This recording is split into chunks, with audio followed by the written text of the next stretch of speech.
The Essequibo River. Huge, untamed, and unexplored. 1,000 kilometers of treacherous rapids, huge waterfalls, and wild animals. Only the strongest survive in these waters. Yet it's a wildlife paradise. People crowd the busy delta, a melting pot of races and cultures for centuries. And further inland lies the wild south, where indigenous people still live on the Essequibo's banks.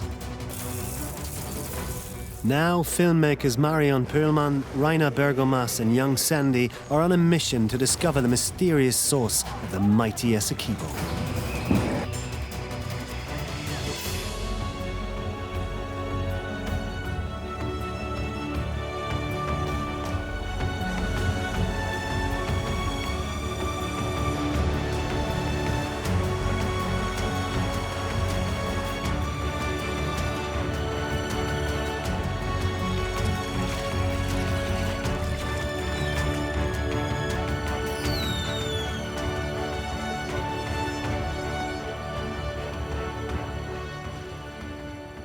This is a journey into the unknown, a daring attempt to find the origin of Guyana's great Essequibo River. It begins at the enormous delta, spanning more than 60 kilometers and dotted with islands. 70 kilometers inland, the river is already several kilometers wide. The locals claim there are 365 islands between here and the Atlantic Ocean, one for each day of the year.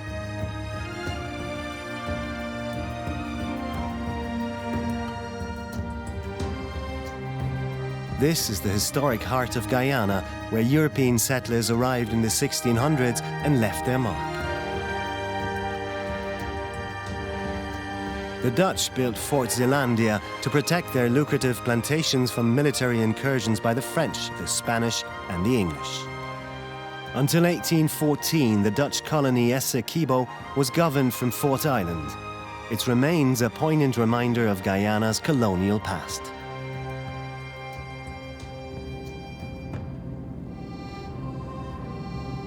Sturdy ferries keep up the connections between Bartica, the Essequibo's many islands, and the mainland, while motorized speedboats offer a faster alternative.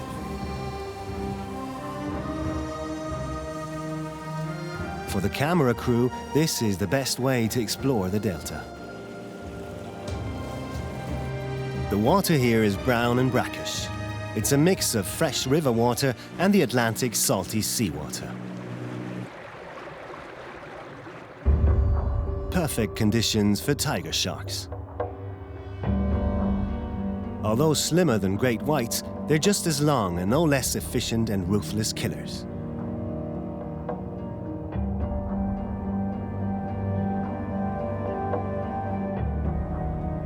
The tiger stripes on their backs are perfect camouflage. It's tough to pick out the threatening shape of a tiger shark in the light and shade cast by the water surface. It makes them all the more deadly.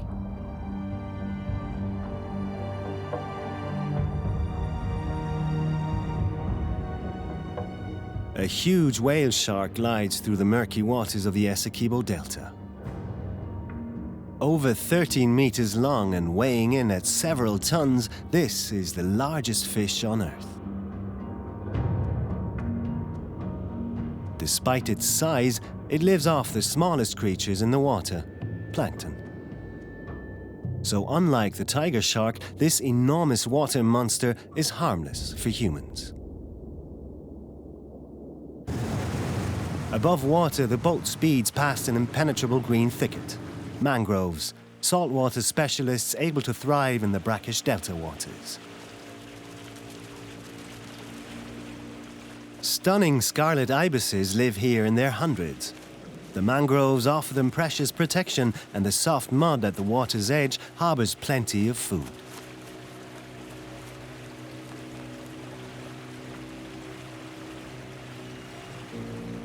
But the mangroves are far more than just animal sanctuaries. The islands are under constant attack from the water masses scouring past them. Mangrove roots break the power of the waves and firmly anchor the soil. Where they're missing, the water soon turns into a brown sludge where every wave carries away precious soil. Mostly red and black mangroves thrive here. Their protective power becomes obvious from the air. Each island is surrounded by a dense belt of mangroves.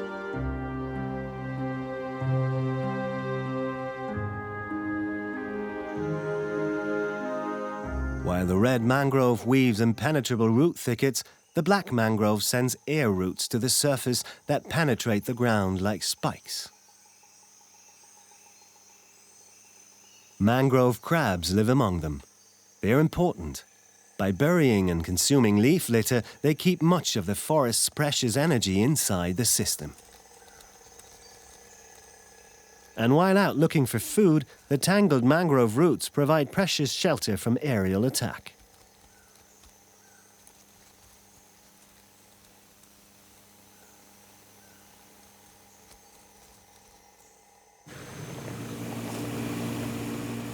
There's another delta resident of special interest for the crew.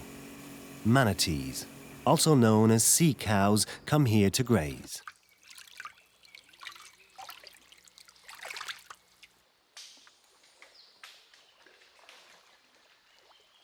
With a bit of patience, it's even possible to entice the large marine mammals right up to the boat.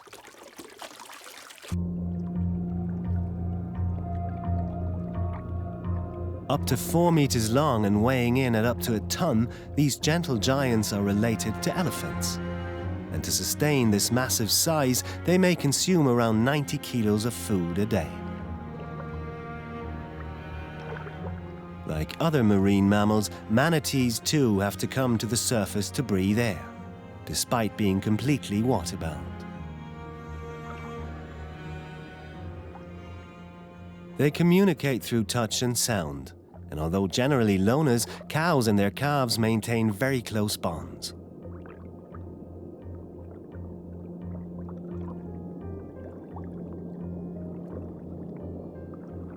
Their prehensile lips are not only important communication tools, but they're also essential for grazing.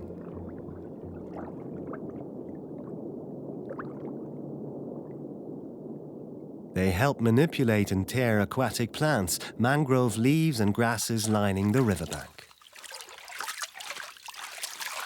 Dense, horny ridges on the roofs of their mouths make up for the lack of incisors and help them grind plants into a digestible pulp.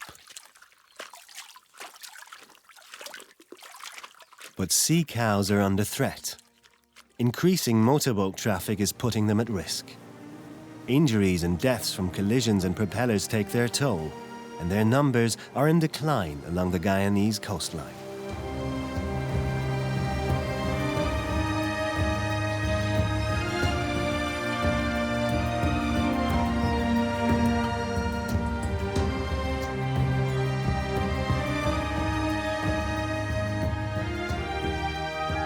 Where mangrove forests are intact, the land behind them is protected and safe. A natural haven is born.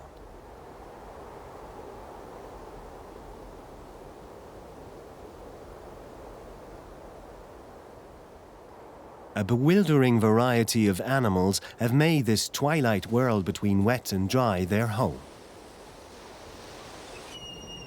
The mud flats offer plenty of food, and extensive shallow water pools are bountiful hunting grounds.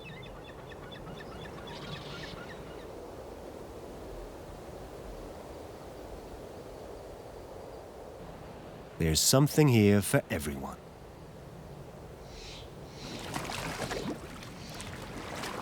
Prey is easy to come by, but manipulating it with a cumbersome beak is a matter of practice.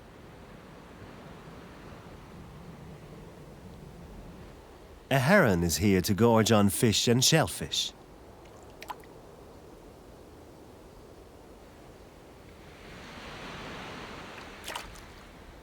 A crab makes for a bite-sized snack. Four-eye fish stick together in large schools. They let the waves carry them ashore. Not a problem for these ingenious fish. They use their pectoral fins to push themselves along on solid ground. But danger is everywhere. To survive here, they have to be vigilant. Their split eyes allow them to keep watch above and below water at the same time. A mere shadow is enough to send them scuttling and riding the waves to safety.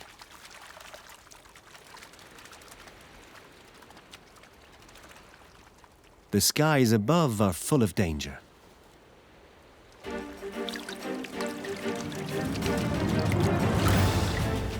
Keeping together in large groups also gives them an element of safety in numbers.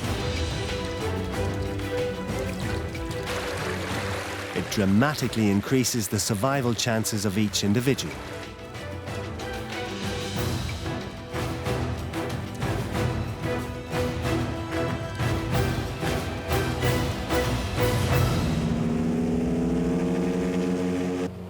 The northern edge of the Essequibo Delta is even wilder. It's a plane ride away. Even from 3,000 meters up, the mouth of the Essequibo is too big to take it all in.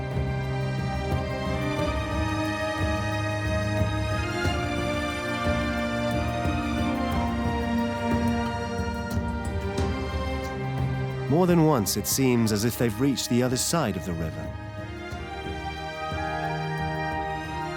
But then it turns out to be just another island.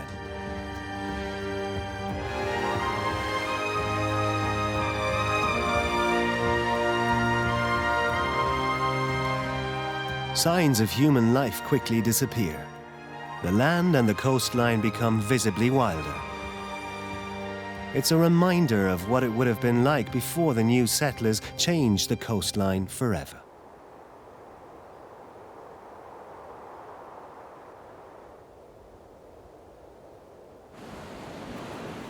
Their destination? Shell Beach. Over time, meter-high banks of broken shells have been ground into sand by the relentless onslaught of the waves.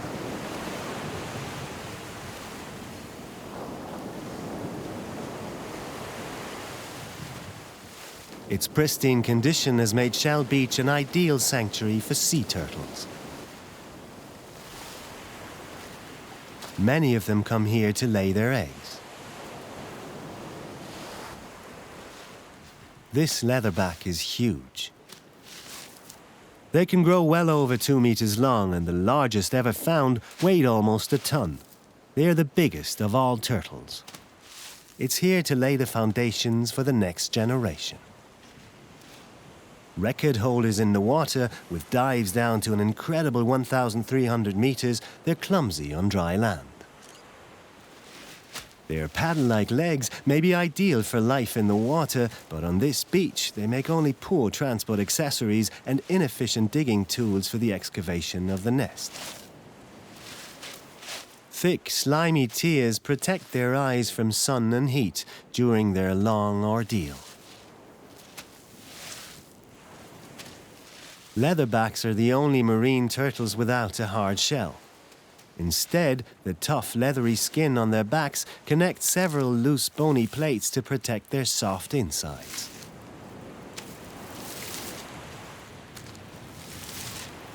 Finally, she can return to her element, water. At certain times of year, countless sea turtles visit this stretch of Guyana's coastline to lay their eggs in the sand. 140 kilometers of unspoilt nature all the way from Venezuela to the northern edge of the Essequibo Delta. Apart from leatherbacks, there are green sea turtles and even very rare hawksbills and Atlantic Ridley sea turtles.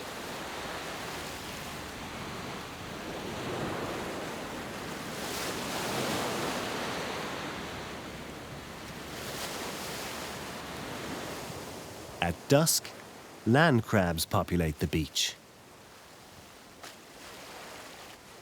A light-colored female tentatively picks her way across the sand. She's left the safety of her burrow to get to the sea. a precarious undertaking.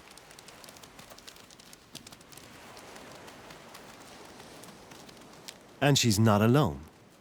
But these crabs are loners and meet their relatives with suspicion.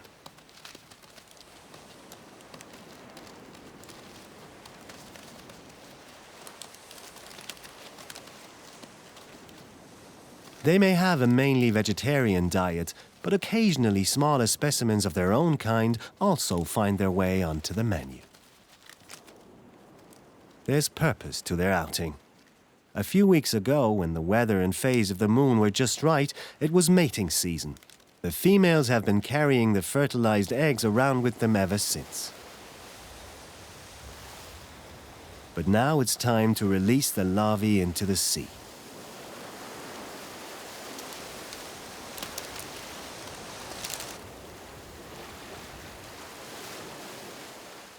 When night falls, the beach changes. A new shift of wildlife arrives. Under cover of darkness, a green turtle digs her nest just above the waterline. A long-winded ordeal.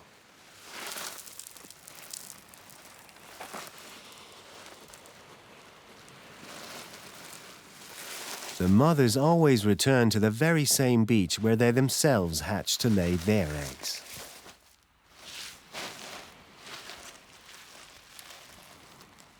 Every season, each female produces several clutches of eggs. The size of each clutch depends on the animal's age. On average, there are 100 to 200 eggs per nest. It sounds like a lot, but only about 1% of these baby turtles will make it through to adulthood.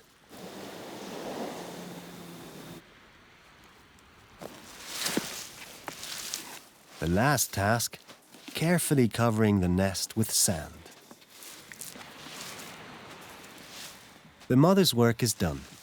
She leaves the sun to incubate the eggs, and her babies will have to fend for themselves from the word go.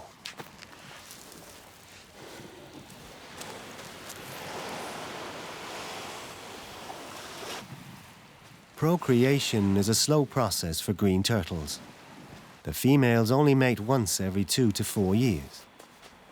And when they do, it costs them a lot of energy to dig their nests and lay their eggs.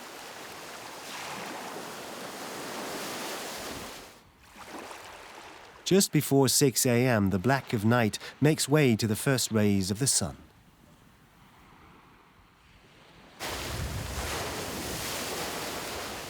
Underwater, the exhausted green turtle mother makes her way back to the open sea. They often travel several thousand kilometers between their feeding grounds and their nesting beaches. But she's tired and dangerously exposed. A tiger shark has her on his radar. He cautiously circles the weakened mother. The killer makes a careful approach. He senses an easy meal. Adult green turtles don't have many enemies, but a tiger shark is one of them. There's nothing she can do to defend herself.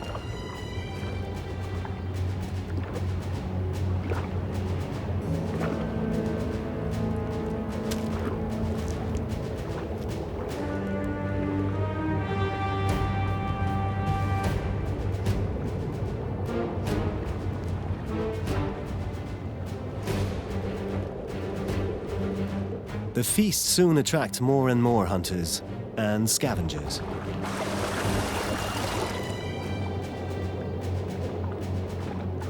In no time at all, they've torn her apart. All 100-odd kilos of her.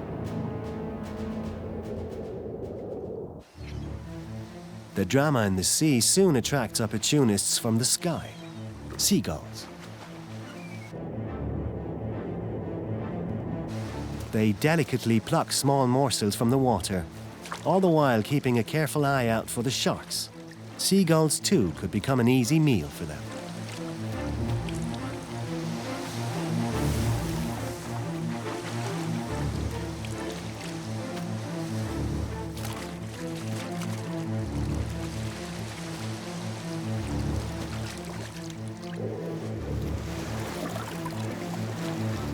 The crew have witnessed the spectacle from their boat.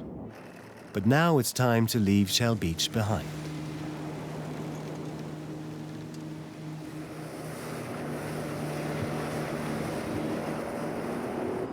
The Essequibo is one of South America's 7 great rivers. It drains all of Guyana and even parts of Venezuela. And it harbors the team's next destination, a unique natural spectacle, best approached by air. Yeah. Major Weeks is a pilot with the Guyana Defense Forces. He'll be their pilot.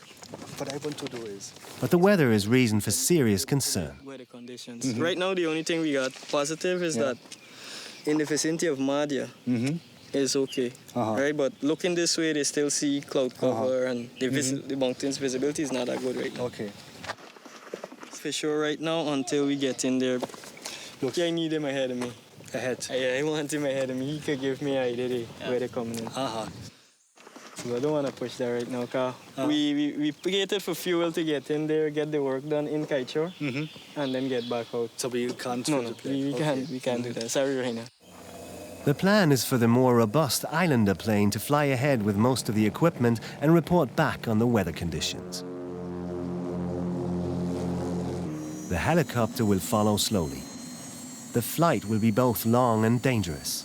Nothing can be left to chance.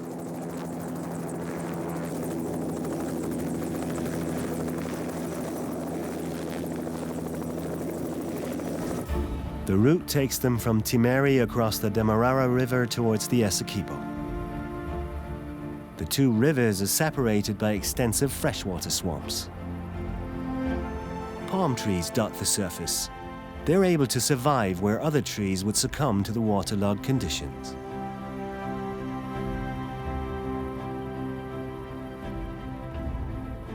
Finally, they've reached the Essequibo. The helicopter follows its course upriver. Guyana is not called the land of many waters for nothing.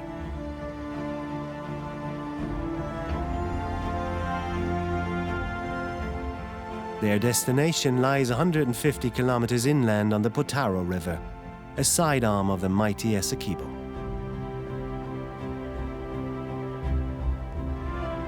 At the mouth of the Mazaruni River, the pilot finally leaves the Essequibo and turns off across dense forests. This will be the most risky part of the journey. There's hardly anywhere for the pilot to put the helicopter down safely in an emergency. To make matters worse, the weather deteriorates further. The flight is rough. Filming is the last thing on their minds now. Below them, rainforest stretches all the way to the horizon. Somewhere in those mountains lies the Kaieteur National Park, where they're headed.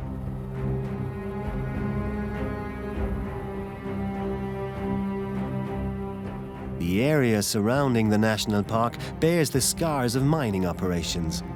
Guyana is rich in gold and diamonds. At least the clearings offer landing opportunities to the pilot. Landing on the rocks along the river would be far riskier. And it's completely impossible over the forest itself. Meanwhile, the Islander has taken a much more direct route and has long left the bad weather behind. It's approaching its destination, the Kaieteur Falls.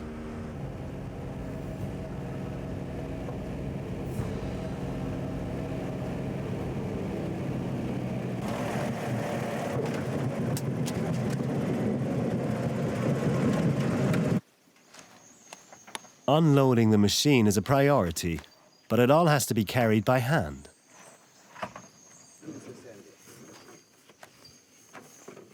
Even each 200-kilo fuel canister has to be lifted out.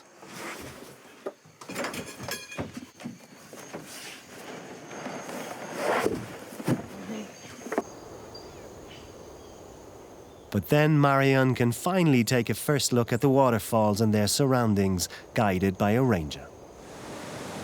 Since it's so remote, very little has changed here in the last 140 years since its discovery. Kaieteur is special. The huge falls have created a unique environment where plants and animals found hardly anywhere else on Earth thrive.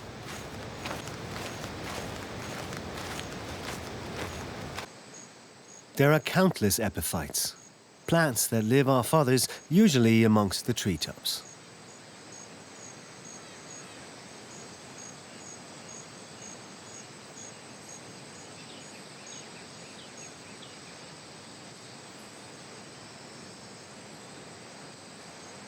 But there's a crucial difference. Here, they grow not just on trees, but also on the ground.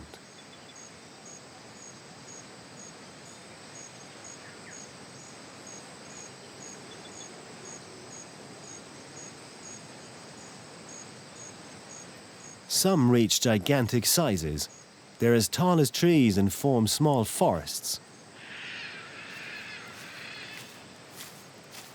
This endemic kind of bromeliad grows several meters tall.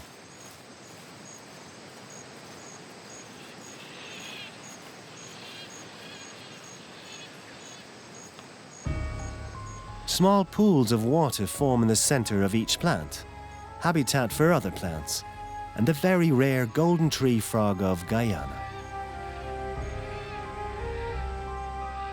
So far, it's only ever been found within an area of just 20 square kilometers around Kaieteur. Its entire life cycle takes place within these huge bromeliads surrounding the falls.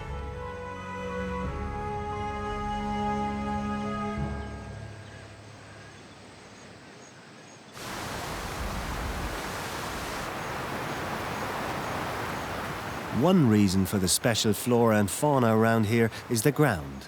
It's cold, hard rock.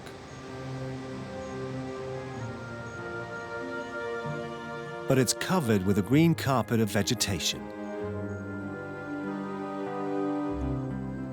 Anything growing here must have special adaptations.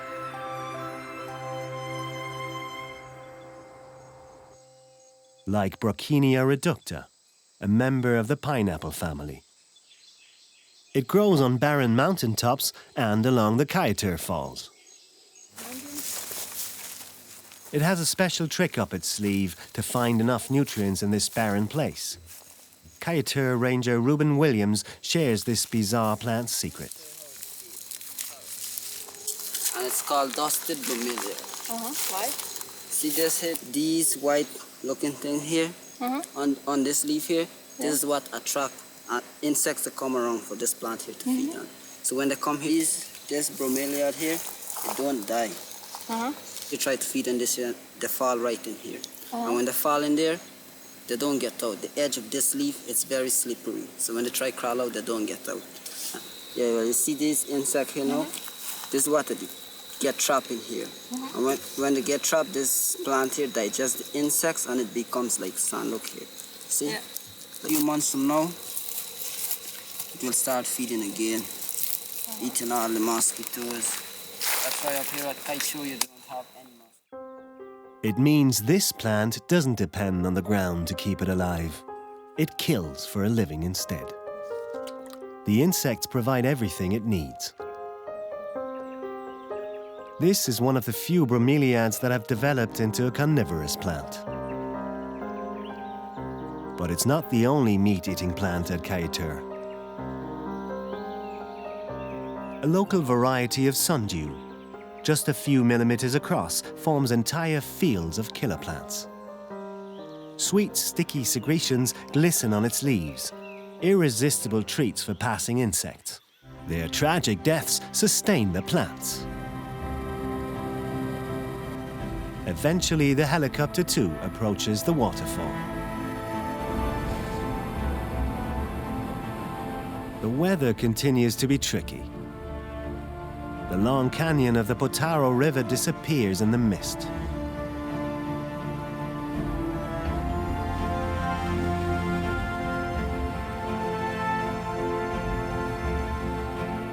Finally, the waterfall comes into view.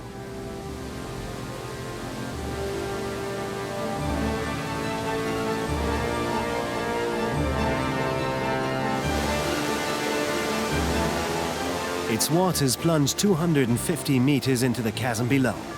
These are amongst the most powerful waterfalls in the world. 5 times higher than the Niagara and 3 times the Iguazu Falls.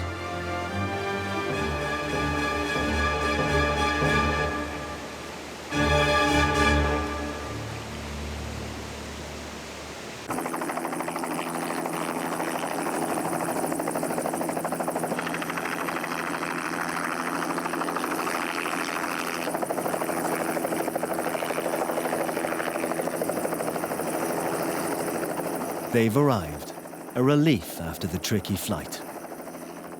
But there's no time to lose.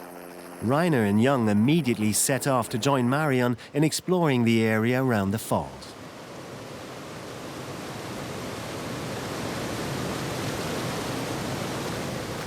Access is on foot. The heavy cameras have to be carried to the edges of the falls. Being afraid of heights is not an option here. This work takes nerves of steel. At this time of year, the falls carry relatively little water. The crew can approach the precarious edges with relative ease. Just a short while ago, the rocky ledge that now serves as a vantage point was still flooded. Now they can move about freely.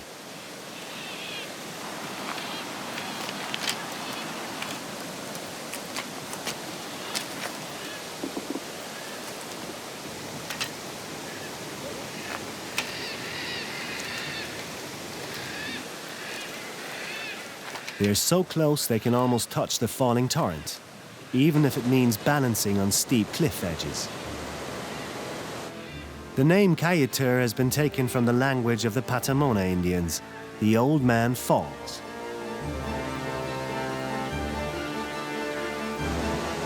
The natural spectacle of the entire Potaro River tumbling across a rocky ledge 250 meters into a gorge is hard to beat.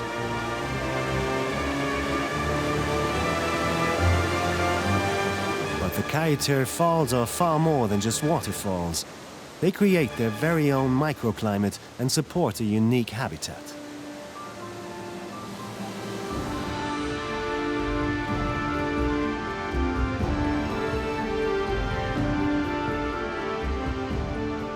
A colony of caciques has found a home in the trees next to the river.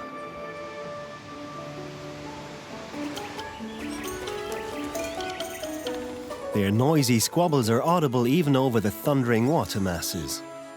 Their calls are incredibly varied, and often they're imitating sounds they've heard somewhere else.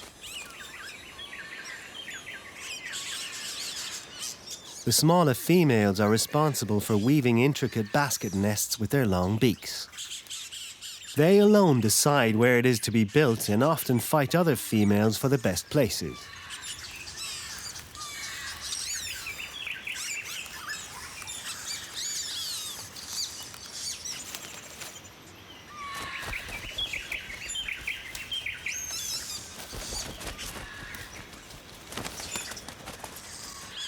But a toucan could be bad news. It's watching the colony carefully, selecting its target. Then he begins his destructive work. Well-aimed blows tear the nest apart.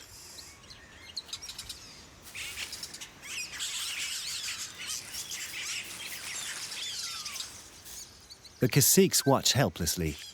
The toucan is more than double their size, but perhaps a surprise attack might deter the killer. Success, or so it seems.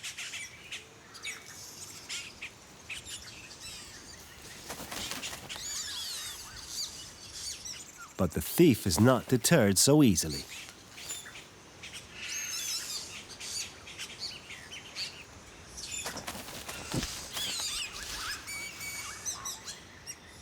An easy meal like this is not to be wasted.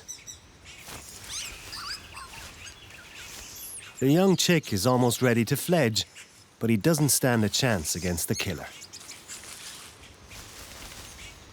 The prize is more than a quick gulp for the toucan, and this is not the place to enjoy this feast in peace. A sad loss for the colony, since each nest usually harbors just a single chick.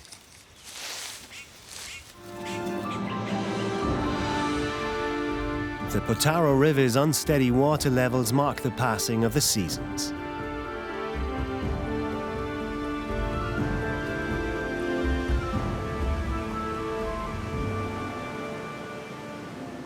When water levels are low, grassy islands emerge in its waters. As the usual pressure from the raging torrent declines, the grasses can finally grow tall and begin to flower and seed.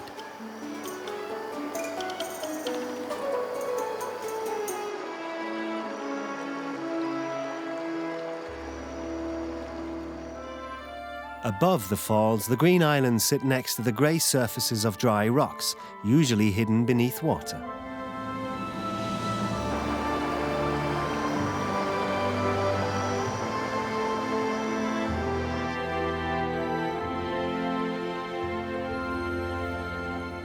The watercourse narrows.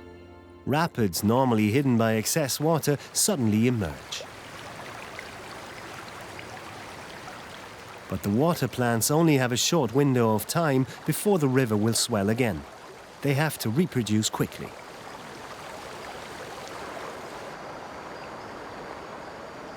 Spectacled caiman also profit from the changes in the river. They use the newly emerged small islands as perfect basking and vantage points. And when water levels are low, more fish concentrate in smaller areas. It makes them easy pickings for the caiman.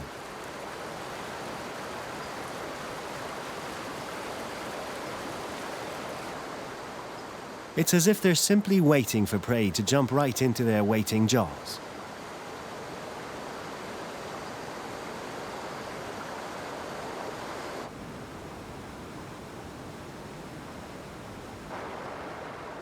But sometimes it's enough to swipe sideways with speed.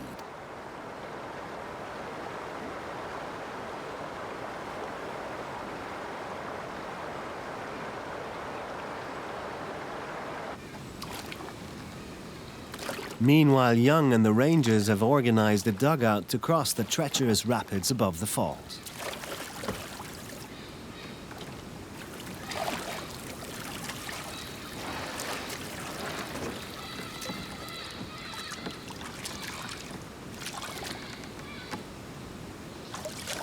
From here, they can keep a close eye on the other shore.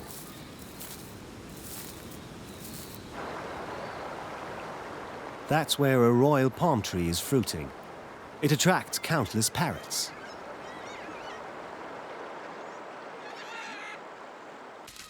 The egg-shaped sweet fruit are both nutritious and delicious. Green-winged macaws can't get enough of them. Using their strong beaks, they delicately pluck the fruit from the tree.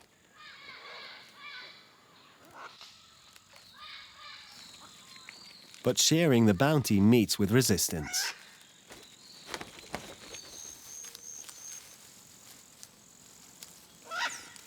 They all want to make the most of the fruit, while stocks last.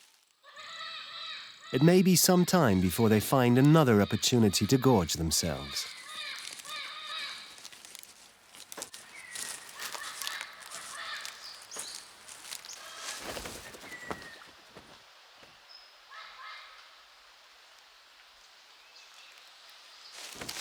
Green-winged macaws are hardly ever seen alone. They partner up for life. A hollow tree makes for a perfect nest. The chicks stay here for around 100 days, and until they're ready to leave, they're cared for by both parents.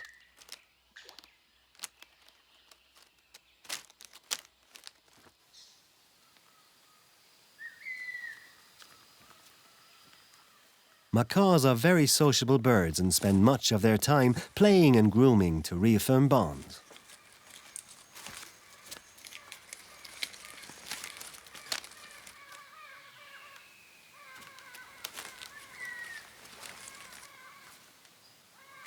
Out in the open, the birds are on high alert. You can never be too careful out here. That's why staying in pairs or in larger groups has its advantages.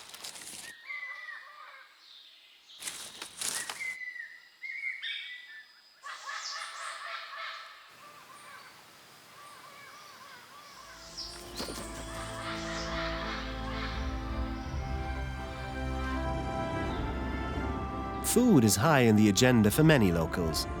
A family of spider monkeys is looking for their next meal in the forest. They weigh about 9 kilos, but nevertheless make their way through the trees with easy grace. Their long tail comes in handy. It's prehensile and works like a fifth hand. As strict vegetarians, fruit, flowers and leaves are on the menu.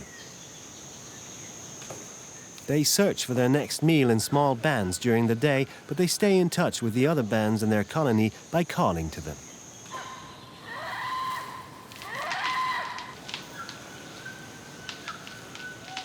This baby is dependent on its mother for almost 18 months.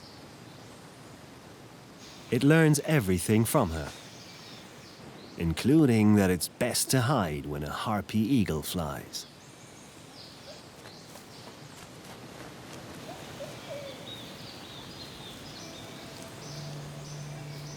The harpy is the most dangerous treetop hunter here. But it'll take at least another year before this chick will join its parents in the sky. Until then, mother and young are entirely dependent on the father's hunting prowess.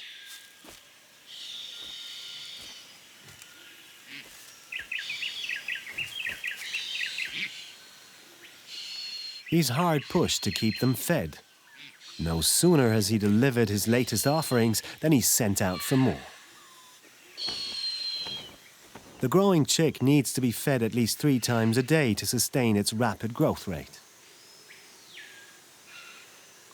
The mother carefully rips smaller bite-sized morsels from the kill. It'll be almost 2 years before the chick will be able to fend for itself.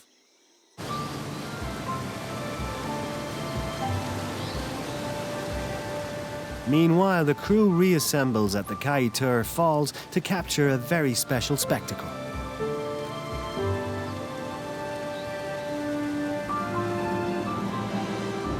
At dusk, hundreds of white-colored swifts make their way back to their nests, behind the waterfall.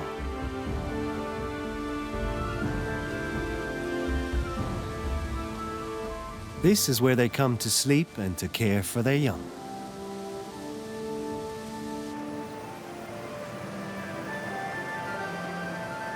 The crew is ready. The swifts will begin to fly through the watery curtain, concealing their roost site at any moment now.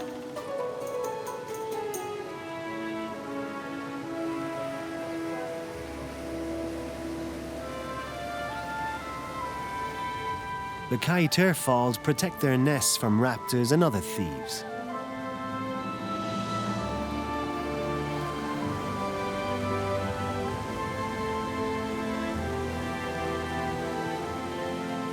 Huddled together in small groups, they cling to the precarious cliffs.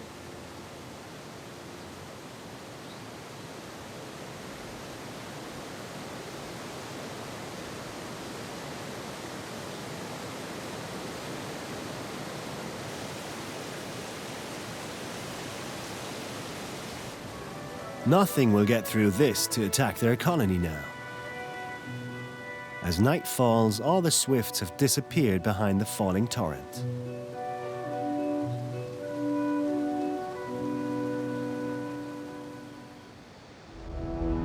But at dawn, the Kaieteur is transformed.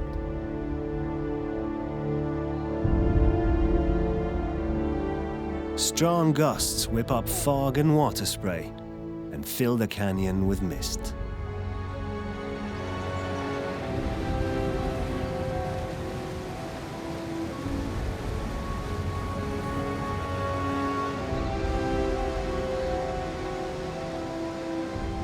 The sun is not yet strong enough to burn through the shroud of water droplets.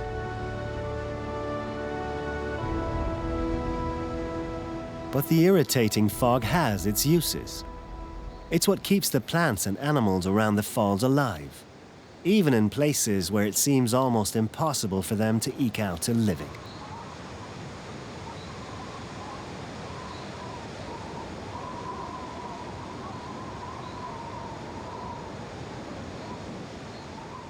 Only some are hardy enough to withstand the unpredictable winds around the falls.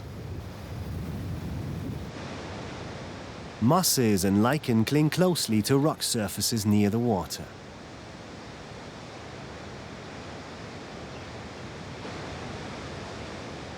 Larger plants follow. There's hardly a crack or crevice without green. The ample supply of water makes it possible for plant life to thrive. The rising moisture sustains a cloud forest in the valley and on the slopes. The constant mist gives rise to a host of survival specialists. But the steep, slippery rocks make it almost impossible to reach the areas right next to the waterfall.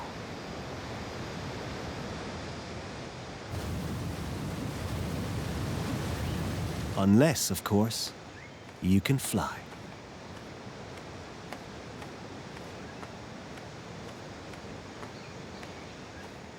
Hummingbirds live mainly on energy-rich nectar. It gives them enough energy to beat their wings at a breathtaking rate of 40 to 50 beats a second. Relative to their body size, that makes them the fastest vertebrates on Earth.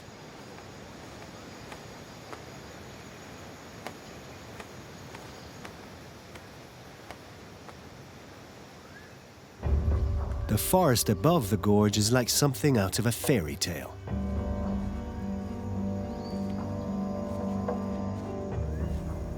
Marion explores the forest around Johnson's View.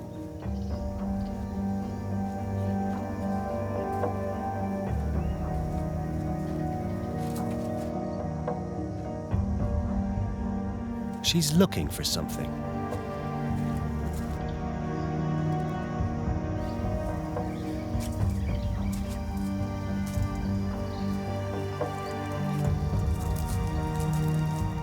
Small trees grow on and around the big boulders here in bizarre formations.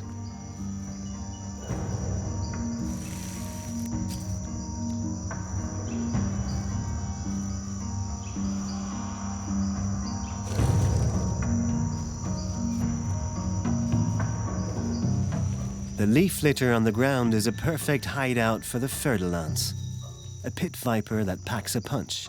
Its venom is lethal. They're common in these parts, even if their perfect camouflage means they're rarely seen.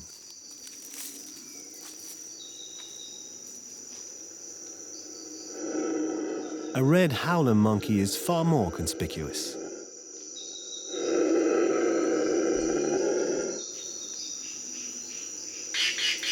But the team is after something even more striking: the flamboyant cock of the rock.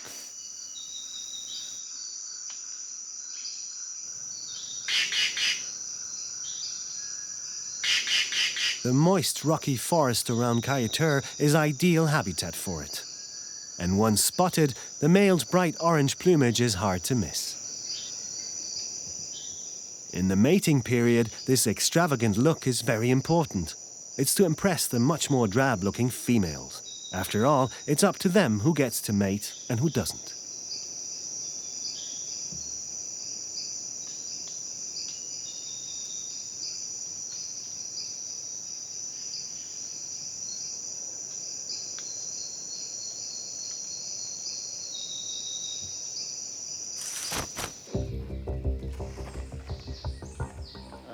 Back at the ranger station, Major Weeks and his assistant officer get the helicopter ready.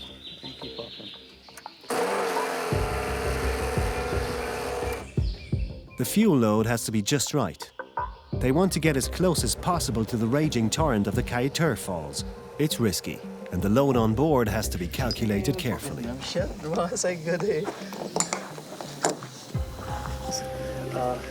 want to film the islander from the air. This means we have to take... Our plane is much faster than this. Yeah, but it has to slow down. Okay. And we have to fly plane with cruise. Last discussions on the ground. Yeah. Then it's time to get going.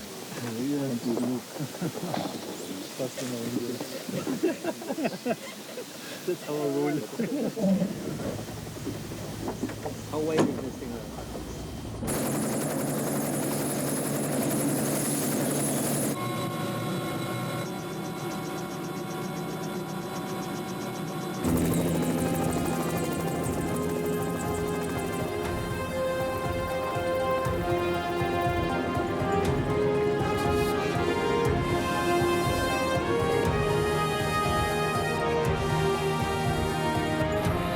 3 cameras are on board to capture the best views of the imposing falls from the air.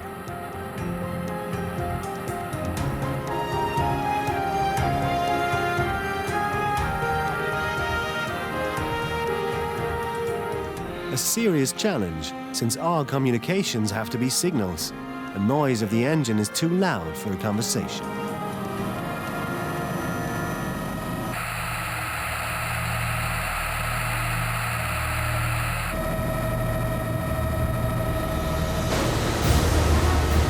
But it works. Kaieteur Falls is an incredible sight from the air. Its sheer size and enormous drop are hard to match. The Kaieteur Falls is one of the great natural wonders in the barely known river system of the mighty Essequibo.